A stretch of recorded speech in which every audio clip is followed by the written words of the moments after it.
Hey everybody, it's Jessica, the It Girl for Positive Change. And today we are coming to you with a candid video to discuss the very first principle of our Journey Down Deep series.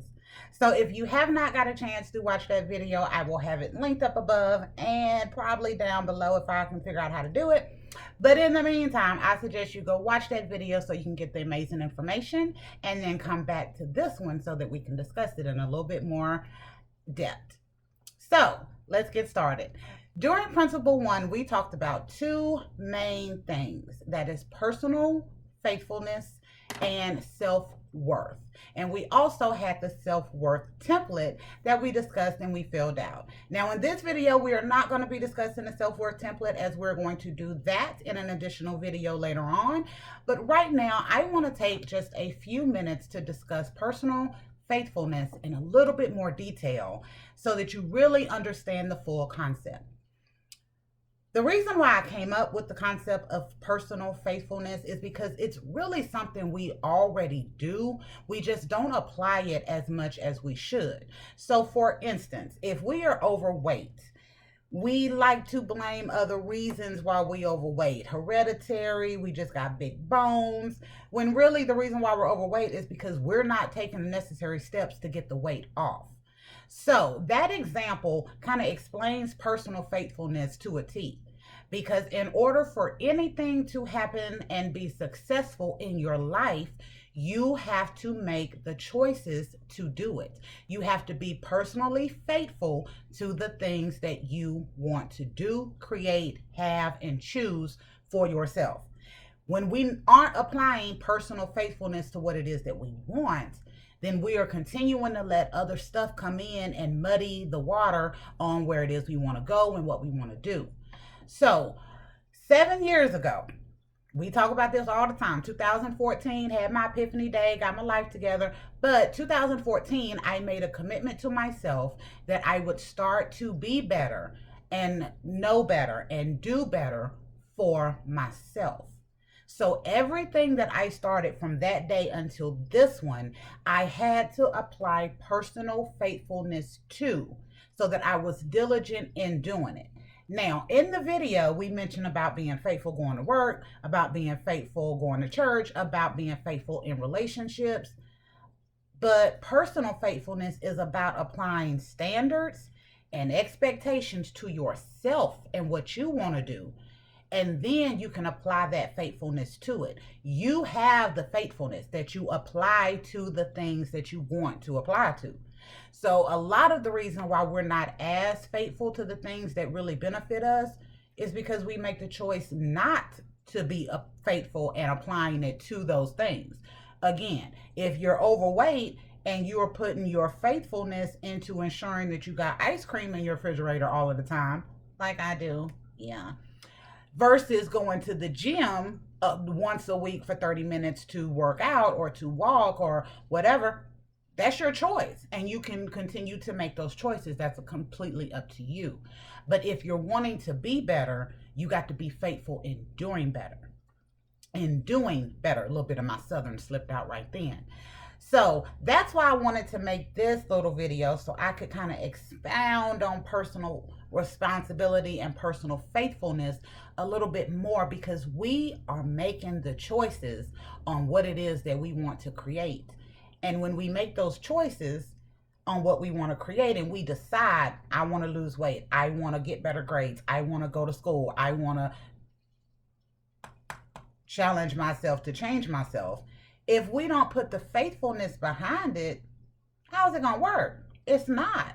You're going to continue to spin your wheels. You're going to continue to get the same thing that you have always gotten. And that's not the direction that you want to go. So when we make these choices, when we set that vision, when we set those standards, the expectations, when we just decide we're finally going to get up off our rear end and we're going to take care of business, then we got to understand that we have to put the faithfulness into taking care of business. It's every day, 365. Because as I said in Journey to Peace, you do not get a break from being you.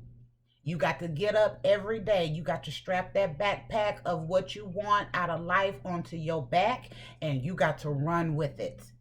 You have to run with it. You do not get a break from being you. So when we decide what we want to do, whether that is going back to school, whether that is just being better for ourselves, if that is we're wanting to get our finances in order, whatever it is, we have to apply the faithfulness to it in order for it to become a reality. So that's your little tidbit on personal faithfulness for today. And I hope that this little bit of Candid Jessica has kind of helped in understanding what we really discussed in Principle 1. So as I'm going, I'm also going to talk just a tidbit on self-worth. Because self-worth is, again, as we discussed in the video, self-worth is not something that we really initially determine for ourselves. When I was 35 years old, deciding to get up off my rear end and get my life together, yeah, I understood what self-worth was. And I had an idea of where my self-worth was. But what I did not have was full control over making it what I wanted it to be. A lot of my self-worth at that time was based on what other people had thought of me or what other people had tried to apply to my life. I was a good daughter. I was a good student. I was, a dancer. I sucked at music. But those were all things that I kind of pulled from other people and made into this concept of myself. So some days I felt really great when it came to self-worth, if we were talking about being cheap or being loud. And some days I didn't feel so good about self-worth if we were talking about maybe trying to run the world and be president, because was I capable of doing that? You see what I mean? Your self-worth is on you to determine. But you have to take an honest assessment of where you are now, because much of what you believe about yourself has not been put into your head by you. It was put into your head by someone else, by a teacher or a coach or a relationship or a job or a boss. And we have to wipe all of that out, because none of what did my grandma used to tell me? Baby girl, what people think about you is none of your business. That's what my grandma used to tell me. And that's true. What other people think and feel about me does not matter to me. It only matters about me getting up every day, living in this skin that is Jessica, in this energy, and deciding what I'm going to put out into the world. So your self-worth is really important. And the reason why we have the self-worth assessment is because, again, nobody else can determine your self-worth for you. So I'm not giving you a tool that Jessica created to say, you got high self-worth, you have low self-worth. No, I'm giving you a tool so that you can answer these questions and you can start to make the necessary changes as we go along.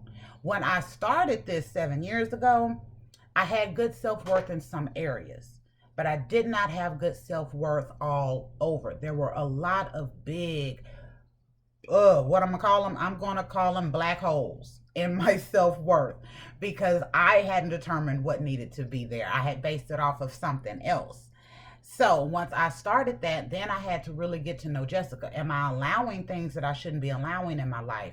Am I making choices that I should not be choosing in life?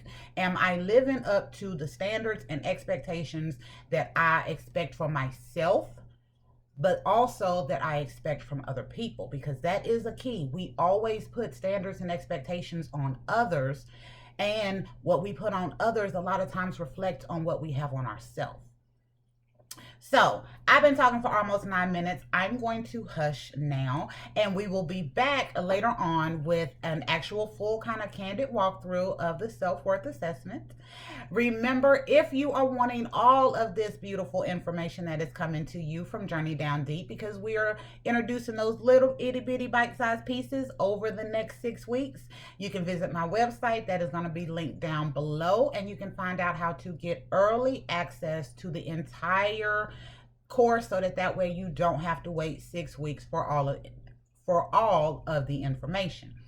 Also, remember, your templates for that is referenced throughout the entire course will be linked under each video, as we go through. And those templates are free. If you choose to do the early access, remember, I'm cheap, it's only $5.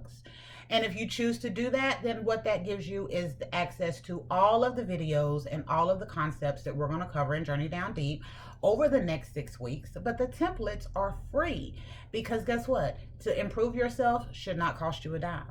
I'm just here to offer you just little bits of information and some tools that I use to become a better version of this Jessica that you see right here. So until next time, this is Jessica, the It Girl for Positive Change. Remember, if it does not challenge you, it will not change you. And until next time, bye y'all.